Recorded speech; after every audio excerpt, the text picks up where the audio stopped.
그리고 가끔 이제 그런 경험을 할 때가 있죠. 영화를 보러 갈 때 예고편을 보잖아요. 예고편 요즘은 또 소개하는 뭐 유튜브도 채널도 많아져 가지고 쉽게 접근할 수 있는데, 예고편이 너무 재밌어 가지고 너무 흥미로워서 이 예고편 보고 '아 영화 꼭 봐야 되겠다.' 하고 이제 갔는데 전혀 다른 영화가 나오는 그럴 때가 종종 있잖아요. 예고편에 속아서 실망하는 게 있죠. 또 뭐 영화뿐만 아니라 어떤 광고나 바이럴 영상을 보면서 '아 이게 되게 좋겠구나.' 어떤 물건이나 서비스들을 구입하고 돈을 지불하는데 막상 써 보니까 광고처럼 막 엄청난 기능이 없는 뭐 그런 게 너무 많잖아요. 그래서 이제 우리가 '예고편에 속지 말자.' 뭐 이런 생각도 많이 하고, 마치 그런 경우처럼 느낄 때도 많죠. 예고편의 감독과 본편의 감독이 마치 다른 것처럼 전혀 다른 느낌이 날 때가 많잖아요. 그러면 하나님의 나라는 어떤가? 하나님의 나라도 구약은 그리스도를 예표하는 예고편의 역할도 하니까 예고편이라면 신약이라는 본편과 감독이 다를까? 내용이 다를까? 생각해 보면 그렇지 않죠. 전혀 그렇지 않습니다. 동일합니다. 예고편과 본편이 동일합니다. 하나님 나라는 그렇지 않습니다. 속임이 없죠. 동일한 감독이 있으니까. 구약의 감독과 신약의 감독이 다르지 않습니다. 하나님이죠. 동일한 내용, 여자의 후손이 올 거다. 구약에서 말씀하셨던 게 신약에서는 그리스도가 오셔서 완성되는 내용이잖아요. 그러면 우리가 사는 시대가 신약 시대라고 할 수 있는데, 굳이 뭐 구분하자면 신약 시대에 본편이 왔잖아요. 실체가 왔잖아요. 그리스도가 오셨잖아요. 그럼에도 불구하고 우리는 왜 그리스도가 오지 않은 것처럼 사는가? 불안해하고 욕심에 이끌리고 그것을 이기지 못하고 그렇게 하는가? 우상숭배에 너무나 쉽게 빠지는가? 그 원인을 좀 생각해 보면 그런 마음도 있습니다. 성경을 하나의 말씀이다. 하나님의 말씀이다. 이렇게 이제 하나의 통일된 말씀으로 받지 못하는 부분도 좀 있는 거죠. 신구약의 감독이 다르다 여기는 부분만 있습니다. 그래서 내가 좋아하는 부분만, 마치 내가 좋아하는 장면만 영화를 돌려보듯이 내가 좋아하는 구절만 보고 내가 좋아하는 어, 이 내용만 보게 되는 그런 원인이, 그것 때문에 이제 이렇게 되는 경우가 있습니다. 이게 이제 결국은 초대교회에 있었던 이단 중에 가장 큰 이단 중에 하나였던 마르키온 이단, 마르시온, 마르키온이라고 하는 마르키온 이단의 영향이기도 합니다. 마르키온이 어떤 이단이었냐면, 마르키온은 이제 구약의 신은 무섭다 이렇게 했고, 신약의 신은 사랑이 넘친다. 어디서 많이 들어본 이야기죠. 우리가 일상에서도 많이 들었던 이야기잖아요. 이게 이 세기에 있던 이단의 말입니다. 그래서 마르키온은 구약을 그냥 잘라버렸습니다.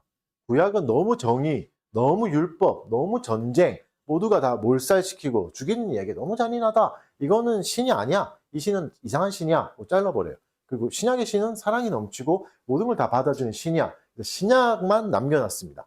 그래서 성경을 잘라버리는 거죠. 오늘날의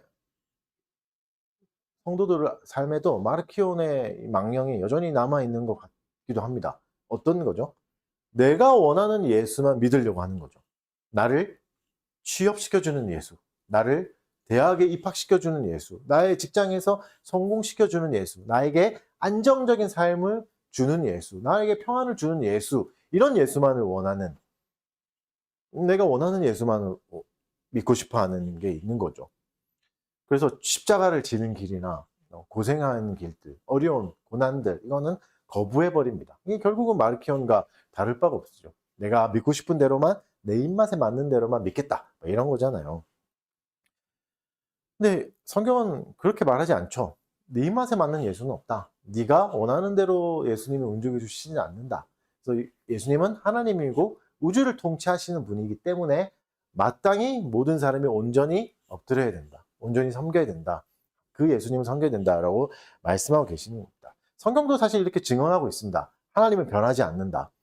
말라기 3장 6절에서 이렇게 말씀하십니다. 나 여호와는 변하지 아니하나니 그러므로 야곱의 자손들아 너희가 소멸되지 아니하느니라. 구약에서 이렇게 말씀하시죠. 신약에서도 말씀하십니다. 신약 히브리서 13장 8절에서 예수 그리스도는 어제나 오늘이나 영원토록 동일하시니라. 구약에서도 신약에서도 동일하시다. 이렇게 말씀하시는 거죠. 그래서 오늘은 대요리 문답 33문부터 35문을 좀 살펴보면서 이 신구약의 통일성, 은혜 언약이 신약에서 구약에서도 동일하게 시행됐고 물론 모습만 달랐다, 본질은 같았다는 내용을 좀 살펴보겠습니다. 본문을 통해서도 한번 보도록 하겠습니다. 먼저 33문을 봅시다. 33문 한번 문답해 보겠습니다. 은혜 언약은 항상 꼭 같은 방법으로 시행됐습니까? 은혜 언약이 항상 꼭 같은 방법으로 시행된 것은 아닙니다. 은혜 언약은 구약 시대와 신약 시대가 다르게 시행되었습니다. 은혜 언약이 어떻다고 그랬죠? 시행 방법이 달랐을 뿐 똑같았다. 본질의 차이는 없다. 이렇게 말씀하시죠. 제가 이제 서론에서 구약을 예고편이라고 말했는데 오해하지 마십시오. 구약을 예고편이라고 말해서 마치 구약은 뭔가 좀 부족하고 모자르고 아직 미완성이고 그렇지 않습니다. 구약도 충분히 완성되어 있습니다. 구약도 충분히 하나님의 말씀입니다. 그렇다면 무슨 말이죠? 구약을 통해서도 하나님 누구인지 충분히 알 수 있고 하나님은 우리에게 요구하신 의무가 무엇인지 충분하게 알 수 있습니다. 다만 시대에 따라서 하나님이 알려주시는 게 달랐을 뿐이죠. 더 시대가 지날수록 우리가 이해의 폭이 넓어지니까 더 자세하게 알려주시는 거죠. 구약의 말씀도 하나님의 말씀입니다. 충분합니다. 마치 이런 거죠. 태양은 그 자체로 빛이잖아요. 그 빛이 줄었다가 늘어났다가 하지 않아요. 항상 똑같은 빛을 정확하게 내고 있습니다. 그런데 지구의 입장에서 보면 새벽 미명에는 여명에는 굉장히 약한 빛이 들어오잖아요. 그리고 이제 지금 시간 12시가 가까이 와 오면 정오에 딱 올라가서 가장 뜨겁게 가장 밝게 빛나지 않습니까? 이게 태양이 아침에는 힘을 잃었다가 점점 점심때부터 힘이 세지고 이게 아닌 거죠. 태양은 동일한 빛을 내고 있습니다. 그러나 지구의 상황에 맞게 비춰주시는 거죠. 성경이 그런 거죠. 계시가 그렇습니다. 하나님은 동일하게 말씀하셔 주셨고 동일한 효력과 동일한 내용으로 말씀해 주시고 다만 우리가 아직 준비가 안 되어 있으니까 깨닫게 해 주시는 거죠. 그래서 이제 신약으로 갈수록 우리가 더 이제 넓게 볼 수 있고 깨닫게 해 주시는 게 있죠. 그러니까 진리 자체가 미완성은 아닙니다. 이건 좀 여담이긴 한데 그래서 성경을 읽을 때는 우리가 보통 이제 연초에 통독을 할 때 창세기부터 좀 읽어야 되겠다. 그래서 거의 레위기에서 멈추죠. 지금 이제 2월 달이니까 멈추신 분 꽤 되죠. 근데 이 신구약의 판명성, 모두가 밝다, 모두가 정확하다는 입장에서 보면 계시가 완성된 데부터 읽는 게 훨씬 더 낫습니다. 그러니까 요한계시록부터 읽는 게 훨씬 더 좋습니다. 요한계시록 읽고 히브리서 읽고 사복음서 읽고 그렇게 또 구약으로 이렇게 완성된 렌즈로 신구약을 이렇게 보는 거죠. 그렇게 이제 보면 훨씬 더 유익하겠죠. 그래야 볼 수 있습니다. 그래서 이제 우리도 순서대로 읽긴 하지만 이렇게 계시의 판명성대로 계시가 완성된 그 렌즈의 입장으로 이렇게 좀 보는 것도 좋습니다. 뭐 이건 여담이고. 아무튼 구약도 그렇다. 구약도 충분한 하나님의 말씀입니다. 그렇게 이제 33문에서 두 가지로 또 갈라지죠. 구약과 구약 시대와 신약 시대가 어떻나. 34문을 한번 봅시다. 33문 문답해 보겠습니다. 33문 구약 시대의 은혜 언약은 어떻게 시행됐습니까? 구약 시대의 은혜 언약은 약속들, 예언들, 제사들, 할례, 유월절 그리고 다른 예표들과 의식들로 시행되었는데 이 모든 것은 오실 그리스도를 미리 보여주는 것으로 구약 시대에 택함받은 사람들이 약속된 메시아를 믿기에 충분했습니다. 구약 시대에 택함받은 사람들은 약속된 메시아를 믿음으로 말미암아 완전한 죄사함과 영원한 구원을 받았습니다. 분명히 말씀하시죠. 구약도 충분한 죄사함과 영원한 구원을 받을 수 있다. 뭘로? 믿음으로. 믿음으로. 우리가 가끔 오해하는데 구약은 행위 언약의 시대다. 이렇게 오해하기도 하잖아요. 그렇지 않다고 말씀하시는 거죠. 구약도 은혜 언약의 시대다. 그래서 아담이 범죄한 이후로 태어난 모든 사람은 은혜 언약 아래에 있는 겁니다. 아담 이후의 모든 사람은 여자의 후손을 약속해 주시잖아요. 하나님이. 창세기에서. 그래서 그 후로 태어난 모든 사람은 믿음으로 구원받은 거지 뭔가 행위로 구원받거나 그런 게 아니라고 분명하게 말씀하십니다. 은혜 언약은 이미 구약에서도 시작됐다. 그게 어떻게 나타났다는 거죠? 하나님의 수많은 약속들, 오늘도 아까 봉독했던 창세기에서의 아브라함에게 주셨던 약속들, 예언들, 제사, 할례, 유월절 이게 다 은혜 언약의 모형이다. 이걸 보면서 장차 오실 그리스도가 너희를 구원할 것이다. 이걸 계속 알려주시는 거죠. 좀 알아듣기 쉽게 경제적인 예를 들어서 설명하자면 이게 마치 이런 예표들, 이런 모형은 약속어음과 같습니다. 약속어음 아시죠? 내가 이걸 줄 테니, 이 증표를 줄 테니 몇 날 며칠이 지나서 특정한 날이 되면 이 돈을 주겠습니다. 이게 어음이잖아요.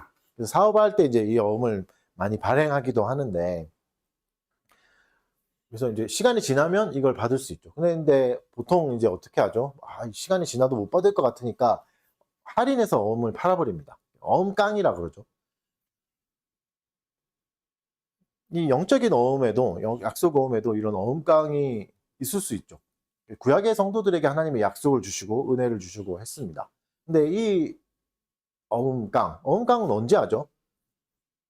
사실은 어음깡은 손해보는 거잖아요. 내가 받을 돈에 못 받는, 누가 손해보고 싶겠어요? 내가 받을 돈을 다 못 받는데. 그러니까 버티다. 너무 괴로워서 피눈물 흘리면서 이제 하는 게 어음깡이거든요. 근데 구약의 성도들도 그럼 어음깡을 했을까? 하나님의 약속을 이렇게 팔아먹었을까? 많은 사람이 팔아먹었죠. 우상 숭배하고 자기의 욕정에 따라가고 하나님의 말씀을 그냥 폐기시켜 버렸습니다. 그러나 여기 나온 대로, 교리문답에 나온 대로 택함 받은 사람들은 어음깡을 해야 되는 그 어려운 상황 속에서도 끝까지 지켰습니다. 끝까지 그것을 버리지 않고 그 약속을 붙들었죠. 왜냐하면 그 약속이 그들을 붙들어줬기 때문이죠. 왜죠? 그들이 어떻게 견딜 수 있었죠? 이 약속이 반드시 이루어질 거다. 확신과 믿음을 하나님이 계속 주셨으니까. 그리고 이 어음의 발행인이 하나님이시라면 이게 절대 부도날 리 없다. 반드시 주신다. 그런 약속으로 버티고 견뎠던 겁니다. 그래서 그 이야기를 히브리서가 쭉 얘기합니다. 11장에서 쭉 믿음장이라고 하면서 믿음의 선진들을 쭉 얘기하죠.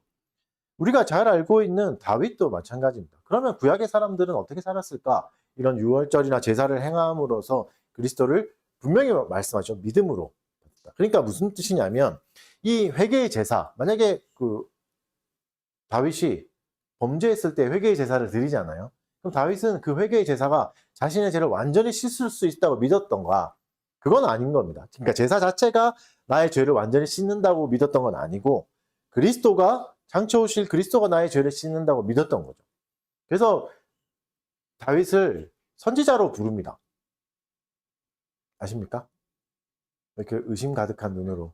제가 한 말이 아니라 성경에서 그렇게 말씀하십니다. 히브리서 10장 4절을 보면 이렇게 말씀하세요. 이는 황소와 염소의 피가 능히 죄를 없이 하지 못합니다. 그러니까 이게 내가 지금 이걸 행하고 있지만, 이걸 열심히 행하고 있지만 이게 완전히 나의 죄를 사할 수는 없다. 진짜 나의 죄를 사하는 것은 오실 분이다. 장차 오실 중보자, 여자의 후손이 나에게 이 완전한 죄악을 사할 수 있다. 그 믿음으로 이걸 행했던 거죠. 그래서 믿음으로 용서함을 받았던 거죠. 짐승의 피는 어음과 같은 거고, 그것을 행함으로써 참될 어린 양, 진짜 어린 양을 대망했던 겁니다. 기다렸던 겁니다. 그래서 사도행전 2장 30절에서는 분명히 이렇게 말합니다. 다윗을 얘기하거든요. 이렇게 말해요. 그는 선지자라 하나님이 이미 맹세하사 자손 중에서 한 사람을 그 위에 앉게 하리라 하심을 알고, 다윗이 알았다는 겁니다. 자신의 자손 중에 여자의 후손이 올 거고 그 후손이 우리를 구원할 거다. 나의 모든 죄악들, 우리의 모든 죄악을 사하실 거다. 이게 선지자죠. 예언하는 거. 하나님의 뜻을 아는 거. 여러분, 그래서 성경을 이렇게 완성된 계시를 통해서 거꾸로 보는 게 더 좋다고 하는 이유가 여기 있는 거죠. 다윗의 고백을 보면서 그리스도를 볼 수 있게 되는 겁니다. 다윗도 시편에서 고백합니다. 110편 1절에서 이렇게 고백합니다. 여호와께서 내 주에게 말씀하시기를 내가 내 원수들로 내 발판이 되게 하기까지 너는 내 오른쪽에 앉아 있으라 하셨도다. 여기서 중요한 게 이거예요. 여호와께서 내 주에게, 내 주, my lord에게 말씀하시기를이라고 하잖아요. 이 내 주가 그리스도인 거죠. 그러니까 자신의 후손이 와서 우리를 구원할 걸 알았고 그 후손에게 뭐라고 하는 겁니까? 내 주라고 하는 겁니다. 여러분, 내 후손을 어떻게 주라고 하겠어요? 나 한참 까마득한 후손인데. 그렇죠? 나의 손자의 손자의 손자의 손자인 거잖아요. 근데 다윗은 알았던 거죠. 이 내 손자의 손자의 손자의 후손이 여자의 후손이고 그게 그리스도다. 이걸 알았기 때문에 주라고 불렀던 겁니다. 성령의 감동이죠. 다윗이 뭔가 똑똑해서 깨달았던 게 아니라 성령이 깨닫게 해주신 거고 그것을 성경에 기록하게 하신 겁니다. 선지자의 역할을 한 거죠. 다윗도 다 알았던 겁니다. 그래서 영원하신 왕, 나의 후손으로 오긴 하겠지만 그 왕이 진짜 왕이다. 영원한 왕이다. 그 왕이 우리를 모든 죄에서 속량하고 구원할 거다를 노래했던 겁니다. 그래서 그것을 보고 믿음으로 다윗도 구원받은 겁니다. 그래서 구약의 모든 성도들은 이것을 보면서 이것을 행하면서 믿음으로 구원받았던 겁니다. 행위로 구원받은 사람은 아무도 없습니다. 행위를 하면서 뭔가 죄를 사함 받았던 사람은 없는 거죠. 믿음으로 죄 사함을 받고 믿음으로 구원받았던 겁니다. 그 말을 하는 겁니다. 그러면 신약 시대는 어떤가? 신약 시대는 한번 봅시다. 대리문답 35문 문답해 보겠습니다. 35문 신약 시대의 은혜 언약은 어떻게 시행됐습니까? 같은 은혜 언약 신약 시대에는 실체이신 그리스도께서 나타나심으로 말씀을 전파하는 일, 그리고 성례인 세례와 성찬으로 시행됐으며 지금도 시행되어야 합니다. 이러한 시행으로 은혜와 구원은 모든 민족에게 더 충만하고 분명하고 효과적으로 베풀어집니다. 뭐라 말씀하시죠? 신약 시대에도 은혜 언약은 여전히 있었다. 실체이신 그리스도가 오셨고 그리스도께서 하신 두 가지 큰 일, 말씀과 성례. 이게 중요했다. 그리고 지금도 이제는 이게 은혜 언약이다 하는 거죠. 그래서 지금 6월절을 다시 지킬 필요가 있을까요? 없습니다, 여러분. 지금 6월절을 지키자고 해서 뭐 양 잡고 소 잡고 이러면 바로 잡혀가죠. 그런 거 하는 게 아니에요. 시대가 바뀌었으니까, 실체가 오셨으니까 이제는 그걸 하는 게 아니라 뭘 해야 되는 거죠? 말씀, 성례. 이 두 가지에 집중해야 된다. 말씀은 뭡니까? 성경을 읽는다. 이런 단순한 얘기가 아니라 사실 지금의 이 시간에 하는 하나님의 말씀을 선포하는 일, 설교죠. 설교를 통해서 하나님의 말씀이 전파되고 은혜 언약이 계속 또 실행된다. 이걸 보는 거고, 성례를 통해서 이것에 실제적으로 은혜에 참여하고 은혜 언약을 누리는 거죠. 그래서 분명히 이게 더 충만하고 분명하고 효과적으로 행해지고 있다. 이렇게 성경은 말씀하고 계십니다. 그러니까 비유하자면 다윗은 흑백 TV로, 지직거리는 흑백 TV로 그리스도를 봤던 겁니다. 그러면 우리는 어떻게 보는 거죠? 우리는 비유하자면 4K, 8K, UHD로 그리스도를 보는 겁니다.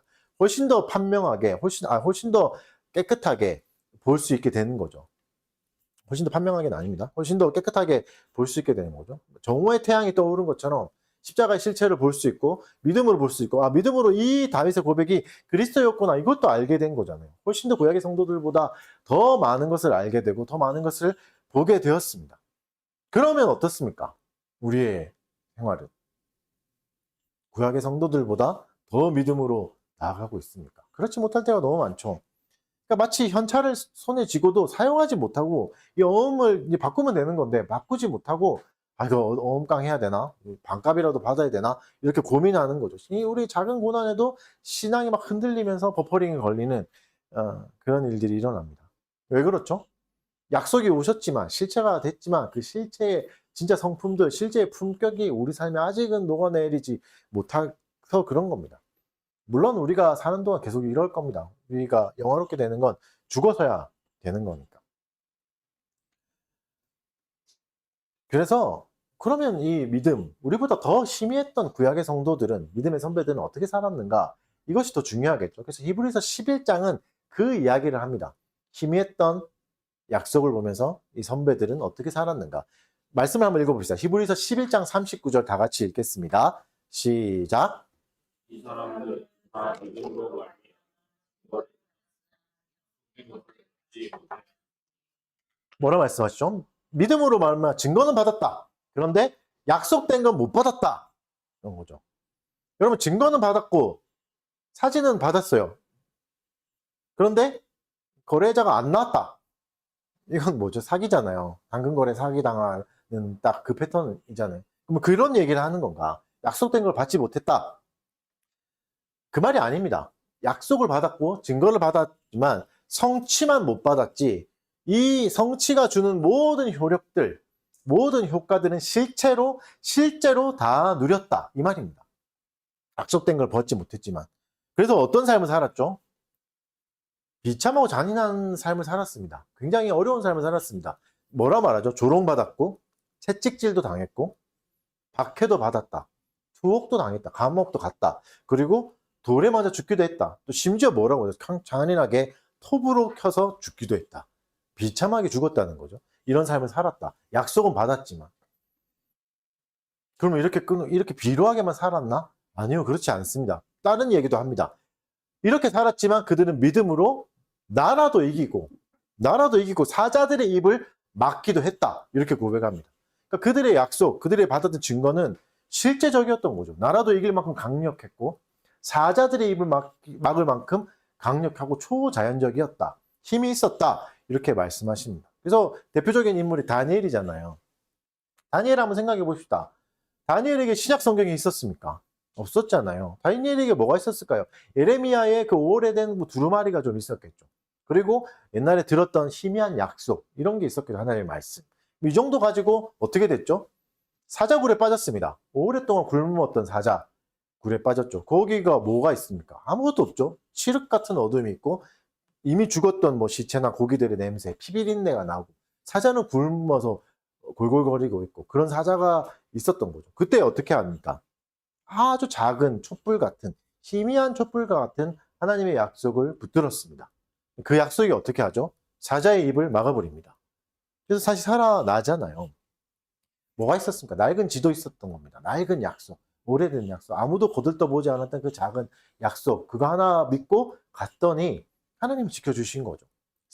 굶주린 사자를, 초자연적인 일들이 일어난 겁니다. 다니엘의 또 다른 이야기가 있죠. 다니엘의 세 친구들. 세 친구들은 어땠죠? 7배나 되는 풀무불에 던져졌다. 이렇게 말해요. 7배나 뜨거운 풀무불. 그러니까 너무 뜨거운 불은 가까이 가기만 해도 불타버립니다. 그렇죠? 그런 불에 넣어버린 거예요. 넣어버렸죠. 그때 뭐라고 고백하죠? 이들의 고백이. 하나님은 우리를 살리실 거다. 그러나 그리 아니하실지라도 괜찮다. 감사합니다. 이렇게 말합니다. 그들에게 뭐가 있었기에? 그들에게도 신약 성경은 없었고 희미한 약속만, 언약만 있었는데 이 언약을 붙들고 그 불을 이겨내죠. 이들의 의지가 강해서 그랬나요? 아닙니다. 의지가 강했다는 말을 하는 게 아니에요. 하나님이 함께 하신 겁니다. 그래서 그 풀무불에 들어가는 걸 보면 3명을 넣었는데 왜 4명이 있냐 이렇게 말하잖아요. 그리스도가 함께 하신 거죠. 하나님이 함께 하신 거죠. 함께 해서 그들을 지켜주신 겁니다. 이게 약속의 힘입니다. 증거의 힘입니다. 실체를 보진 못했지만 효력은 똑같았습니다. 지킬 만하고 충분했습니다. 여러분, 우리가 보는 실체가 보이지 않고 그리스도가 보이지 않더라도 효력은 똑같습니다. 지금도, 이 시대에도, 우리의 삶에도, 여러분의 직장에도 그리스도가 임재하지 못하시겠습니까? 여러분의 가정에도 그리스도가 함께하지 못하겠습니까? 여러분이 공부하는 그 책상에 그리스도가 함께하지 못하겠습니까? 아니요, 절대 그렇지 않습니다. 지금도 함께하고 계십니다. 함께하실 거라고 약속하십니다. 섭리하신다고, 네 삶을 지키시고 보존하신다고 약속하셨습니다. 그렇다면 틀림없이 그렇게 됩니다. 모든 성도들이 그걸 믿었고 택함받은 성도들은 그 약속 하나에 조롱당해도 돌에 맞아도 이기고 견뎌냈던 겁니다. 근데 여러분, 십자가에서 목숨 주신 그리스도를 바라보십시오. 그리스도의 약속을 붙드십시오. 그리고 우리 세상은 허무함의 불 속으로 우리를 던지기도 하고 조롱의 불 속으로 우리를 던지기도 하는데 이 불길 속을 통과하지 못할 이유는 없습니다. 그리스도가 함께 하시고 어려움을 반드시 통과하게 하실 겁니다. 이게 하나님의 약속이니까. 그리고 이게 하나님의 목적이니까. 지금의 고난들, 지금의 조롱들, 지금의 부끄러움, 지금의 수치스러움이 영원할 것 같아 보이지만 아니요, 그렇지 않습니다. 사자에게 잡아먹힐 것 같아 보이지만 아니요, 그렇지 않습니다. 반드시 그리스도가 건져내 주십니다. 하나님이 우리를 이기게 하실 겁니다. 그리고 그리 아니하실지라도 우리에겐 영광이 임할 겁니다. 하나님의 약속은 이루어지는 겁니다. 그러니 여러분, 실패할 때마다 십자가를 붙드십시오. 사자가 무서워서 도망칠 때도 있겠죠. 불이 무서워서 그 앞에서 멈출 때도 있겠죠. 괜찮습니다. 그럴 때마다 우리가 할 건 뭡니까? 나는 소망이 없구나. 나는 의지가 약하구나. 믿음이 없구나. 아니요. 그게 아니라 나는 그리스도가 필요하구나. 나는 십자가가 필요하구나. 그래서 그리스도가 오셨구나. 이미 오신 그리스도를 또다시 붙들면 되는 겁니다. 그걸 하라고 말씀하십니다. 여러분, 우리가 완벽해서 뭔가 의지가 대단해서 하나님의 약속을 주신 게 아닙니다. 아브라함이 대단해서 하나님의 약속을 주셨나요? 아브라함은 계속 약속을 의심하고 계속 자신의 살 공리를 찾아 나가잖아요. 그래도 어떡하죠? 하나님이 약속을 지키십니다. 하나님이 다시 떠났던 아브라함을 데려오고 아브라함을 계속 데려오고 그 길로 가게 하시죠. 결국은 그 길을 가게 하시잖아요. 이게 하나님의 약속의 힘입니다. 우리가 대단한 게 아니라, 우리가 완벽한 게 아니라 하나님의 약속이 완벽한 겁니다. 하나님의 말씀이 대단한 겁니다. 그 약속에 우리를 또다시 하나님이 말씀하신 궤도에 올려주십니다. 그래서 오늘 본문은 이런 이야기를 합니다. 더 좋은 것을 주신다고 말씀하십니다. 같이 한번 읽어봅시다. 하나님의 약속입니다. 히브리서 11장 40절 같이 읽겠습니다. 시작. 우리를 위하여 더 좋은 것을 예비하셨은즉 우리가 아니면 그들로 온전함을 이루지 못하게 하리라. 하나님이 더 좋은 것을 예비하셨다고 합니다. 더 좋은 것은 뭡니까? 여러분 머릿속에 지금 떠오르는 더 좋은 것은 뭡니까? 세상적인 성공입니까? 취업에 성공하는 것들, 내 스펙이 향상되는 것들, 좋은 대학에 가는 것들, 내가 원하는 꿈이 이루어지는 것들. 여러분 만약에 이런 것이 좋은 것이었다면, 하나님의 약속한 더 좋은 것이었다면 기독교는 사기입니다. 오히려 뭐가 진짜죠? 통일교 이런 게 진짜죠. 여러분 통일교가 가지고 있는 그 빌딩을 보셨습니까? 누구나 예배할 수밖에 없는 엄청난, 이게 더 좋은 것이 진짜 그런 거였다면, 세상에서 잘 되고 성공하고 그런 거였다면 기독교는 가짜고 통일교가 진짜가 되겠죠. 근데 그런 게 아니라는 거죠. 하나님이 주신 것들. 여러분 물론 그런 건 필요합니다. 나가 취업하고 성공하고 안정화하는 것들, 그거 필요하죠. 하나님이 우리의 일용할 양식에 관심이 있으십니다. 그래서 뭐라고 하죠? 기도하라고 하시죠. 내가 채워줄 테니. 하나님은 우리의 일용할 양식에 관심이 있으십니다. 그리고 그걸 채워주기를 원하십니다. 다만 그게 일용할 양식이, 우리가 먹고 사는 것이, 우리가 타고 다니는 차가, 우리가 사는 집이 우리의 가치를 결정하지는 않는다는 겁니다. 그것에 우리의 존재를 증명하지 않는다는 겁니다. 그 말을 하는 겁니다. 우리는 자꾸 그것에 나의 가치를 걸어요. 나의 존재를 걸어. 내가 이거가 있으니까 나는 훨씬 더 귀한 사람, 존귀한 사람. 아니다. 그런 거죠. 하나님 주신 더 좋은 것은 그런 게 아니다.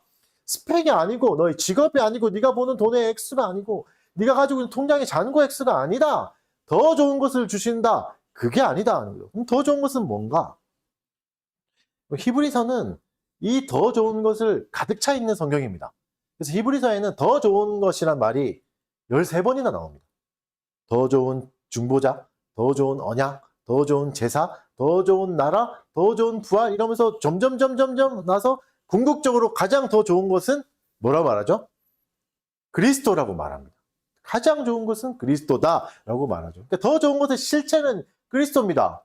35문에 아까 읽었던 그 내용이 더 좋은 것이죠. 그리스도가 실제로 오시고 성령이 내주하시고, 그리스도가 우리에게 주신 은혜의 방편들 두 가지, 말씀, 세례, 성찬, 성례잖아요.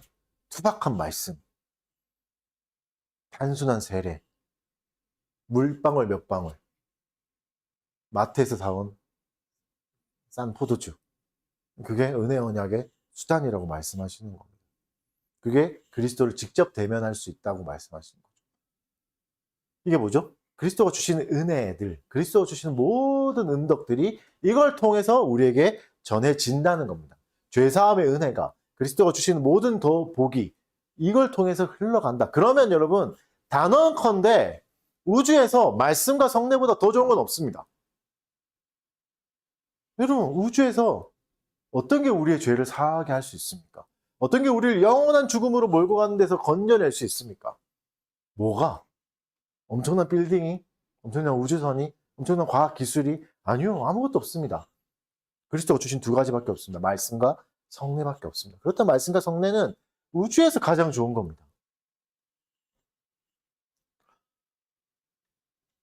여러분, 전혀 은혜 받지 못한 얼굴에 좀 낙심이 되긴 하지만, 그럼 생각해 봅시다. 왜 이럴까? 왜 이럴까? 여러분, 구약의 제사를 한번 보면, 솔로몬의 제사만 봐도 엄청나잖아요. 엄청난 스펙타클한 제사를 드리잖아요. 수많은 양을 잡고, 수백 마리, 수천 마리 소를 잡고 막 이러잖아요.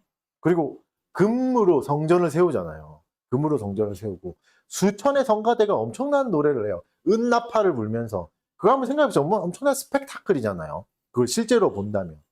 그렇게 하다가 구약에서는, 신약 시대에는 뭐가 되는 거죠? 보면대 하나 놓고 이렇게 설교하고, 보면대 하나 놓고 수돗물 해가지고 세례하고, 마트에서 제일 싼 거 진로 포도주 이런 거 사가지고 성찬하고, 빵도 제일 싼 거 식빵 어제 만들어서 폐기 직전에 빵 뭐 이런 거 사가지고 성찬하잖아요. 왜 이렇게 됐나? 비교하면 훨씬 더 다운그레이드 된 거잖아요. 너무 초라해졌죠. 그죠? 선물이 이제는 빛나니까, 선물이 왔으니까. 여러분, 진짜 좋은 선물은 어떻게 포장해야 됩니까? 투명한 비닐에 포장해야 돼요. 이게 딱 보일 때마다 감동이 되게. 그죠? 내 내용물이 뭐 볼품 없으면 포장지가 더 화려해지잖아요. 그런 것처럼 진짜가 왔으니까, 진짜 가장 강력한 것이 왔으니까, 가장 좋은 것이 왔으니까 포장지가 이제는 필요 없는 겁니다.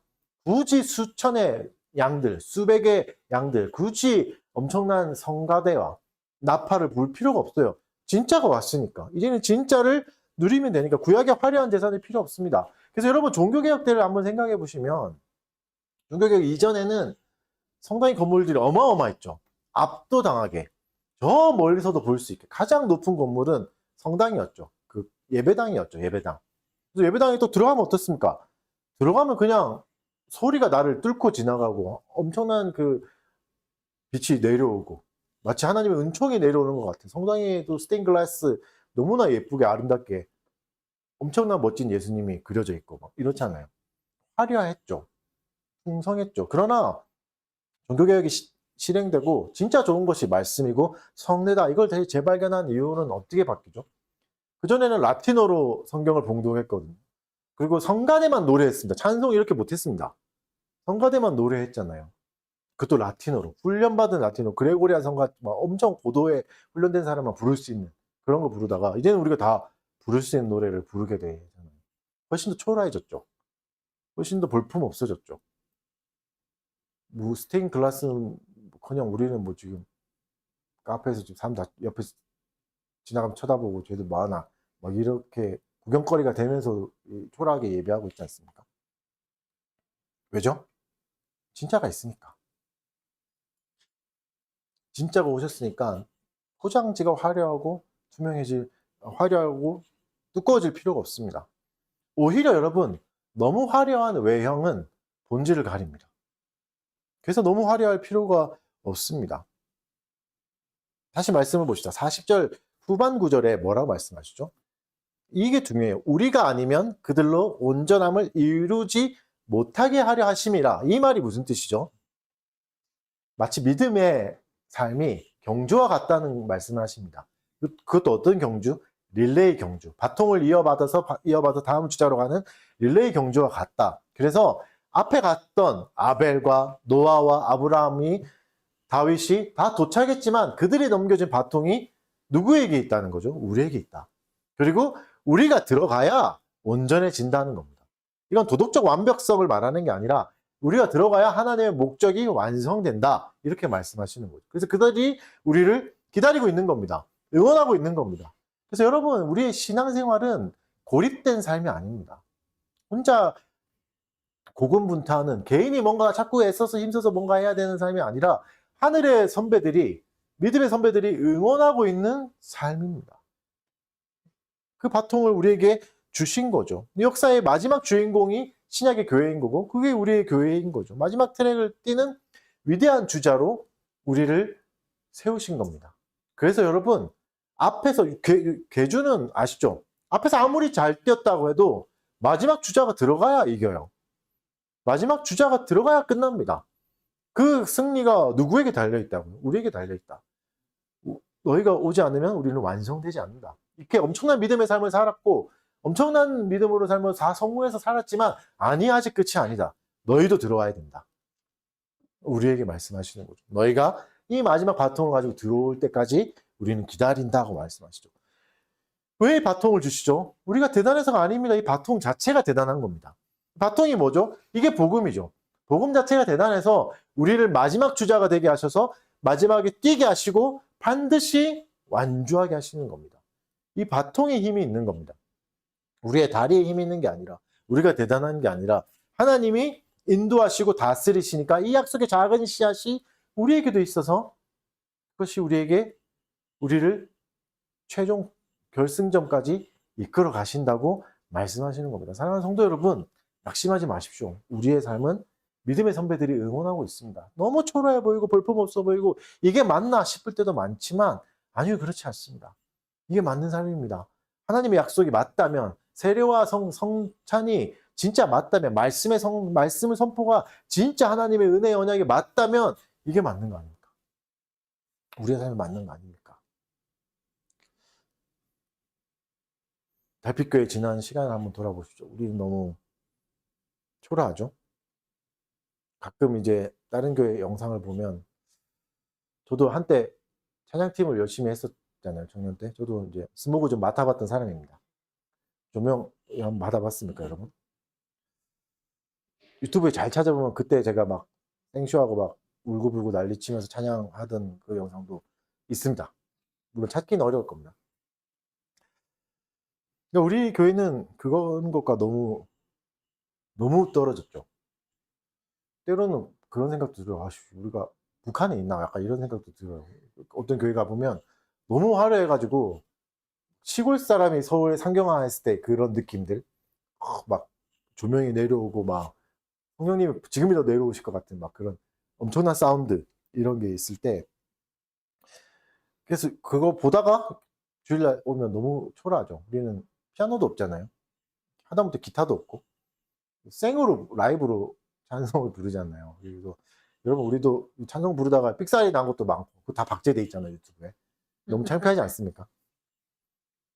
인간적으로 너무 초라합니다. 그래서 그때는 진짜 너무 초라합니다. 너무 부끄럽고 창피하고 뭐 그럴 때가 너무 많죠. 근데 그러면 화려하게 가야 되는가?